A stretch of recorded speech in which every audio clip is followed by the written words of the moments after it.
Hello and welcome to the Daily Royal. My name is Shelby and I have been a royal watcher for the past 10 years. In this podcast, I talk about the daily events of 7 of the European monarchies. So I talk about Belgium, the UK, Denmark, the Netherlands, Norway, Spain, and Sweden. I upload Monday through Friday with occasional bonus episodes here and there. Today is Friday, April 16th, 2021. Like I mentioned yesterday, I am doing an episode that goes up on Saturday, just because this kind of marks the end of a week, and so I want to do a specific episode that goes up today for just to conclude really all of the things and events leading up to Prince Philip's funeral tomorrow, and then I will do a funeral episode that goes up on Monday, and then for Tuesday we'll be back to normal daily events, including anything that happens over the weekend related to any of the other royal families. So I know like Spain will have something tomorrow, so that'll go on the episode on Tuesday. But I just wanted to give those brief updates because I know it's weird for me to come in on a Saturday morning, even though I've now done it for a week straight. But I wanted to make sure that this went up today to talk about the final things leading up to the funeral, as well as just the daily events. And so it kind of ties the week up in a pretty little bow. And then, because we'll cover Monday events and weekend events on the episode on Tuesday, we'll just kind of start from there. So I want to get started today with the final information we have in the lead up to Prince Philip's funeral, which is about 15 hours away now. A little bit less, actually. It's 12:30 a.m. in the UK, so things really start at 2:30 p.m. there, so I guess 14 hours. So with 14 hours left, this morning, the Earl and Countess of Wessex, as well as their daughter, Lady Louise Windsor, who is 17, viewed all of the floral gifts that have been left at Windsor Castle, that were moved inside the perimeter, and laid out very nicely, as well as the floral wreaths offered by the Prime Minister on behalf of all the British people, as well as, from what I can tell, it looks like some foreign royals sent wreaths, this is actually a very common thing. For those of you who are not royal funeral aficionados, this is standard practice when a member of any royal family passes away, that pretty much every single country will send a floral wreath, and if it's a lesser level royal, then they are sent just from the royal families primarily. But I wasn't sure how they were going to handle that this time. I expected them, but it seems like, at least for now, they're inside the perimeter of Windsor. I don't know if that's where they will stay, or if they will be moved into St. George's Chapel tomorrow.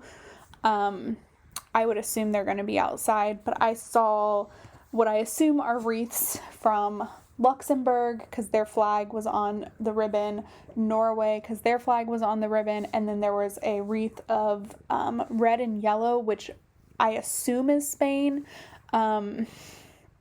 because the floral arrangements are typically in the same color pattern as the flags of each of these countries.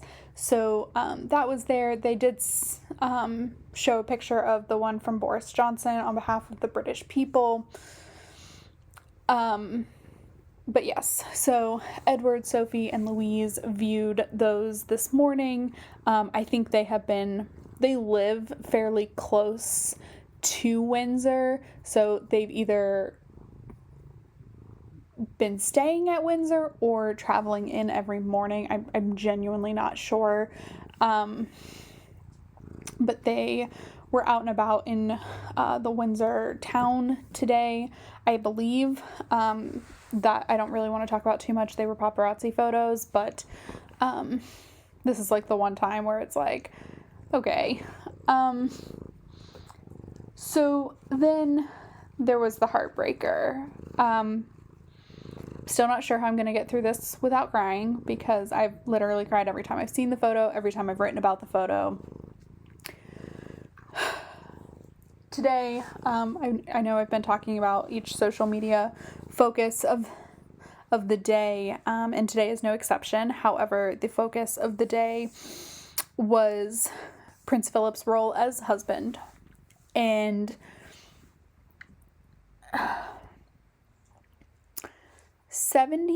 almost 74 years of marriage, 73 and a half years of marriage between Queen Elizabeth and Prince Philip. They were the first ever royal couple to reach a 70th anniversary, and then went 4 years beyond that, 3.5. And the royal family social media shared several photos throughout the years, as well as some family photos with the Queen, Prince Philip, and their 4 children. But then shortly after those photos were all posted, a tweet came out that said that Queen Elizabeth wished to share a photo from their personal collection. And it was this beautiful photo of Queen Elizabeth and Prince Philip sitting on top of this highland in Scotland. They were in Balmoral. And the Scottish Highlands are, I've never been to them, but I've known people who like grew up in them, but also just the photos, they're just some of the most magnificent places, like to see the most magnificent views, and it was taken in the summer. They typically go to Balmoral in August, and we'll spend most of August there and some of September and even into October occasionally. And it was just this photo of the two of them, and they were very, it looked very casual. They were sitting on the ground. It was taken in 2003. So it was, almost about 17 years ago, almost 18. And it was taken by the Countess of Wessex. And it was just, it was lovely, and it was heartbreaking. And, you know, I've talked a lot about how this week, like, Queen Elizabeth has kind of gone back to work with some really important events. But then, you know, today she had to release a message to the people of St. Vincent and the Grenadines, because there's volcanic explosions happening all over that small Commonwealth country, and she had to send a message of sympathy and acknowledgement. And for the first time ever, it didn't include the Duke of Edinburgh, because those messages almost always start the Duke of Edinburgh and I. And today it just said I was deeply saddened. And, you know, every time the presenters would talk about Queen Elizabeth as a widow, I knew that, of course, logically, that's of course what happens, but it's going to be very strange moving forward in the world without thinking of Queen Elizabeth and Prince Philip. And so I think today just kind of like put a reminder on that in terms of, the country is grieving and the family is grieving, but like the Queen is grieving 73 years, 74 years of them being, announced their engagement and all of that. And then the marriage in November, and it was really heartbreaking, and my heart just broke for her today.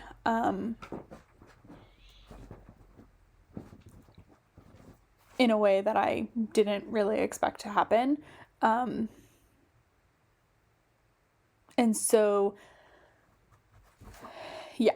So tomorrow, will be extremely sad. And so this is the final update in the lead up to the funeral. I'm really sorry, but now we have to transition to the daily events, because, well, that's what this podcast is normally about. And there will be a complete episode about Prince Philip again, on Monday. So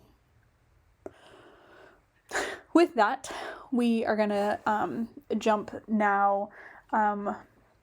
We are skipping Belgium. So today in Belgium was Princess Eleanor's 14th. Nope, that's not right. It's her 13th birthday. Sorry, I typed that wrong. And so to mark the occasion, of course, the Belgian royal household released a new photo. I do love that she's born the day after her dad's birthday. I just think that's very sweet. But there wasn't any other events, so we're skipping that. There was no court circular today. I was going to talk about the message Queen Elizabeth sent in its own segment, but because I already talked about that, we are going to make a really strange jump now from grief and sadness to a birthday. So with this really awkward transition, let's go ahead and move on to Denmark.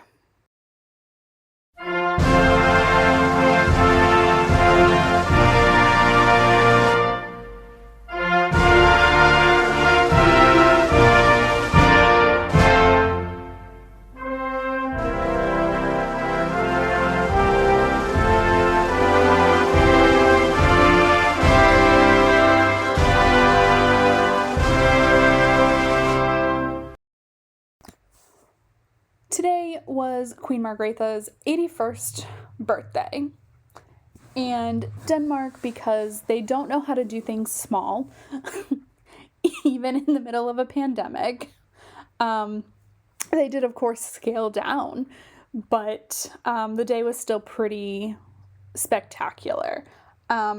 So every year there are these wonderful / insane traditions that are completed in Denmark to mark the Queen's birthday. Some of them I love, and some of them I find hilarious. So typically in the morning at sunrise or near, Queen Margrethe is awoken by singing from her family. Last year, a similar thing happened, but it was singing from the household staff because, of course, we were in the middle of a pandemic. Or we weren't in the middle. We were at the beginning, and no one knew what this was really yet. And then this year, I think it still happened, but I think everything was outside, and she didn't come out like in her nightgown and hair down, and like none of that happened. But I do still think the singing happened outside of the palace she's residing in.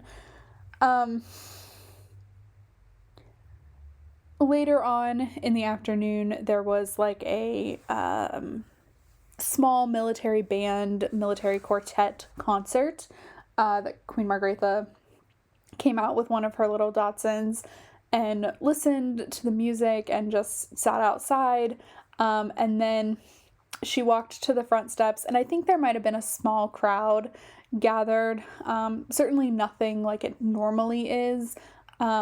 And so she did wave from the steps, just to acknowledge that people came to celebrate her. And so typically there's a larger crowd. They leave, I think they sign a physical guest book, and do lots of different things. Of course, for the past 2 years, that has been now digital. But what's cool about digital is like people will send more. So there were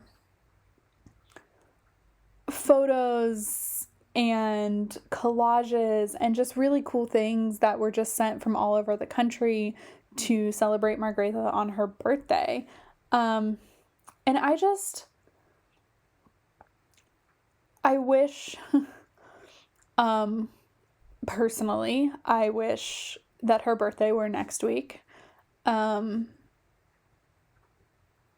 Because I think in a normal kind of day,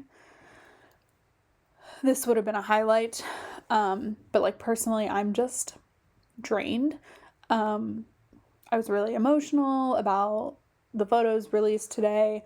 There's also, of course, stuff going on that has nothing to do with this podcast. That was just like, it's just been a hard week for me personally and on this podcast. And so those two combined, like, I've just kind of hit a wall. And I think if these events had come next week for me, like, I would have loved them. And I still love them. I love the history. I love the tradition. I love the grandeur of the Danish royal household. You know, they're in a country where they can get away with it, and I love it. And by get away with, I mean the Danish people don't seem to throw fits about royals. I mean, they do, but like not as intensely as you'll hear from other countries about spending and things like that. I mean, Margrethe gets a gala dinner basically every 3 years, and it's amazing. And it's the only royal house that can do it. You know, I'm Sweden tries, Norway tries, and the Scandinavians can do a little bit more. But I can't even imagine that flying in like Spain or Belgium or anything like that. But I just love the grandeur of it. And I think if it weren't for just this like weird headspace that and I'm sure a lot of people are in this week, especially like people who listen to this podcast, I don't know, I think it would have just been lovely, but it was still lovely. And I'm very happy that she is turning 81, and like many congratulations to her on being 81. That's awesome in and of itself. I just didn't enjoy it as much as I had hoped to, which is a bummer. But it was still a lovely day, and I love that she brought her dog with her.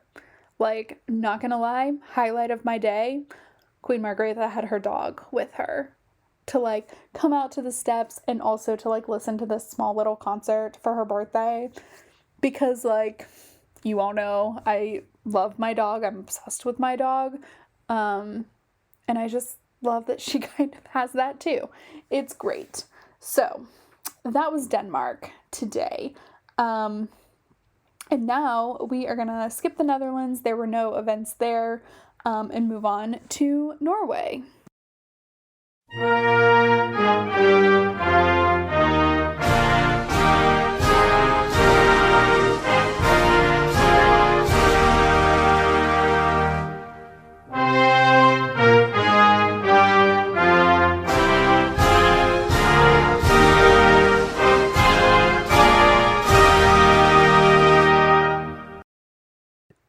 There was kind of a whirlwind in Norway today. For a day that had one event, like on the calendar last night when I checked, we somehow have now switched to 4 for the day. Still not really sure what happened there. So we'll start with King Harald's events. So King Harald and Crown Prince Haakon today held an audience with the Prime Minister. This happens most weeks before the weekly Council of State meeting. that they also both, King Harald presided and Crown Prince Haakon was in attendance. So this is King Harald's first Council of State since January. I think late January, but still. And so again, just like very happy to see Harald be returning to work and being, back at it in terms of engagements and just presiding over the Council of State, because that's something that's every week in Norway unless the government is on vacation. And so it's just really lovely that he's back. I'm glad to assume that he is healed, and just overall feeling good about his return at the moment. It was a long 2.5 months. So that was the first piece. And then also today, Crown Prince Haakon sent a pre-recorded message to the SKUP conference, which is a conference for Norwegian journalists, where he thanked them for, of course, the critical work that journalists do. And then this is an event that I don't really think I knew anything about. So, because it wasn't held in 2020. In fact, I think this was the 2020 edition of this award. So today, I think this happened today. Crown Prince Haakon and Crown Princess Mette-Marit hosted the winners of the Spelman Prize at a small ceremony at Skogum, which is the estate that Crown Prince Haakon and his family live on.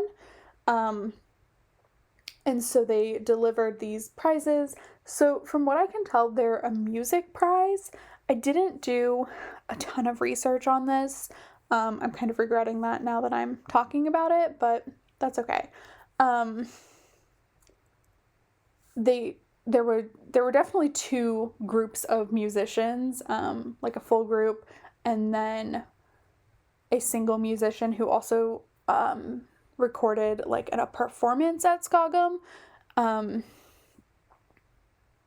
so that was all done, I think, earlier today, and then the event in total will be played during tonight's broadcast of the Spelman Awards for 2020. And again, this is something, I don't know if they do this every year, if this is an annual thing. It's definitely not something they did last year. Because of how weird last year was, I can kind of remember almost every single event from each royal family almost, except Spain, because they just started doing so many. But for the royal families that didn't do a lot of events, like I can remember a good few of them. And this is not anything they did last year. So I'm not sure what happened there.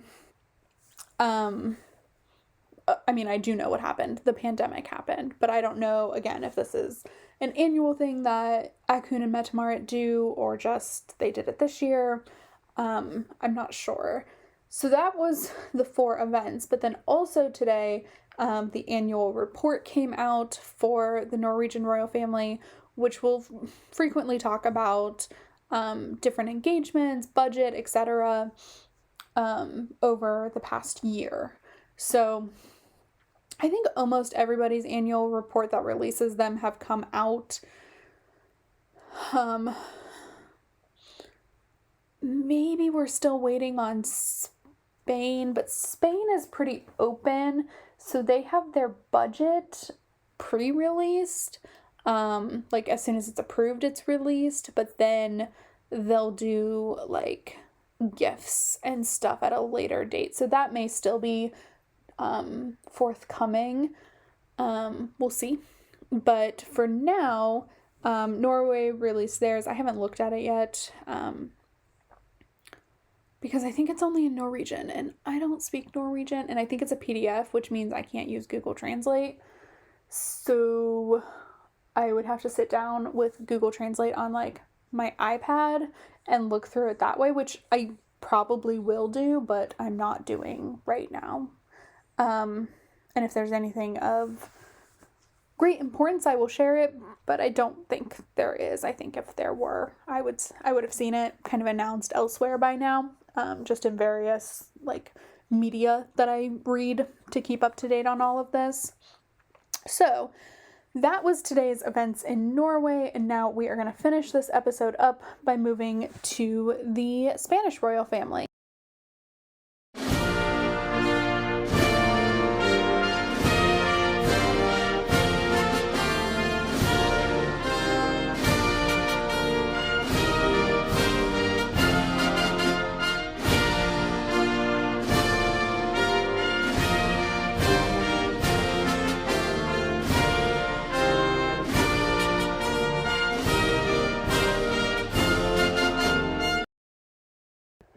Today in Spain, while some may think it's a weekend, it is not, because there's still an event tomorrow for King Felipe. So today, King Felipe had no events, but Queen Letizia had her final event of the week. And so she attended a presentation of the Women in Internationalization, which is a very long word. The working group that has been working for the past few months, or I think the past year, on figuring out different ways to promote women in international work and activities, in a way to make Spanish women and women in general more equal. So this is, from what I can tell, like a collaboration initiative between the Ministry of Tourism, Industry and Economics, as well as the Ministry of Equality, because Spain has one of those. And so they presented their research, their work over the past year today, and kind of like a discussion. And then the two ministers present gave like speeches, words talking about the project and the importance of women taking an equal role, which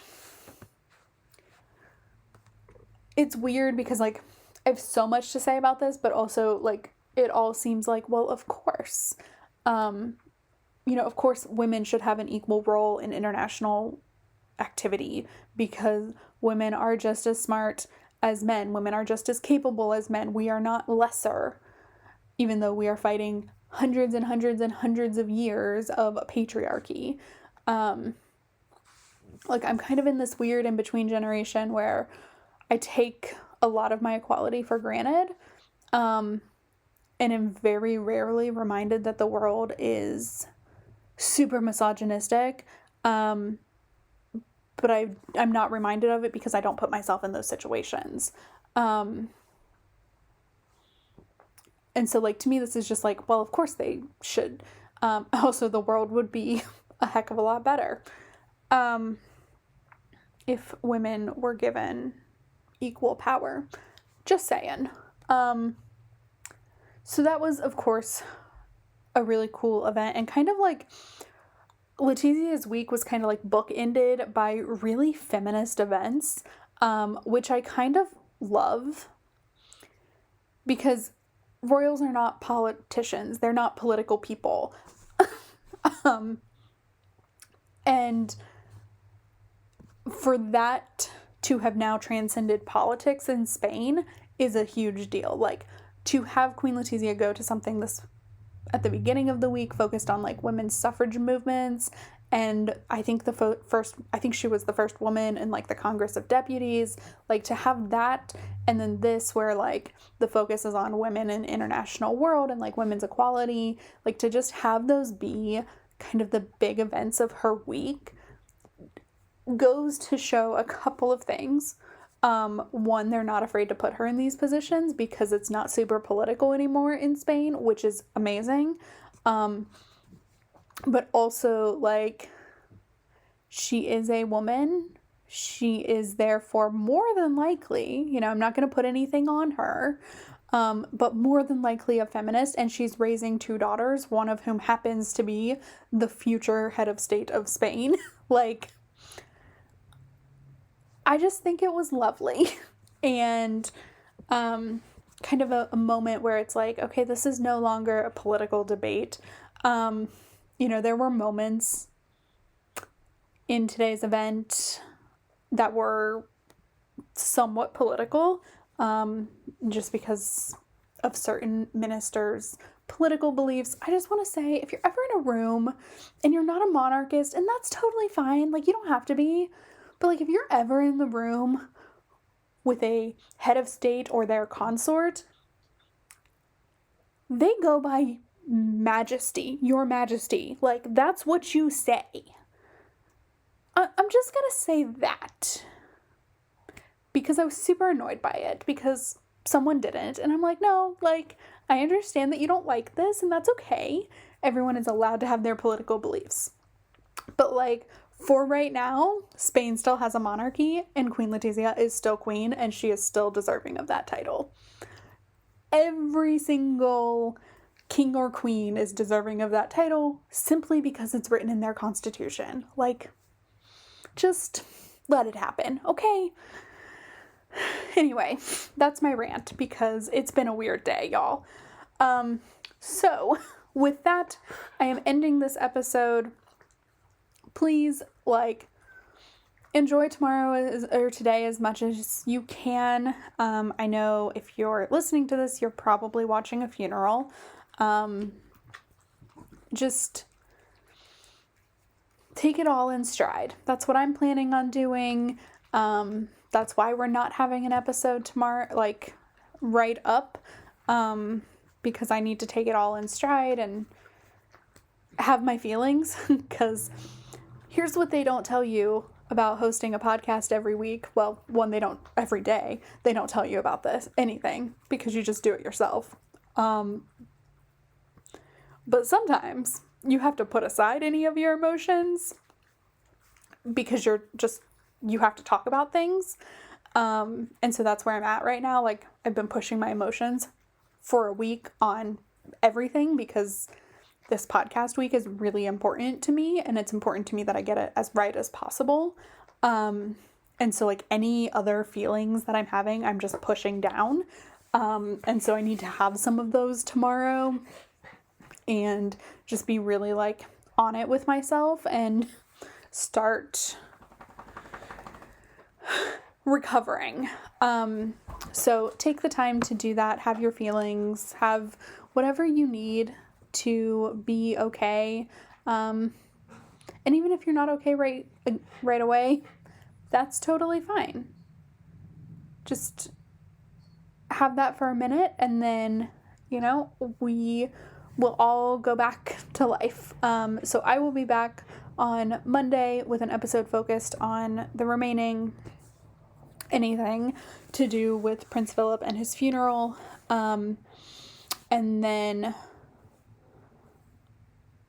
the Daily Royal will officially go out of, like, what I'm calling its mourning period, which is the same for the country of the UK.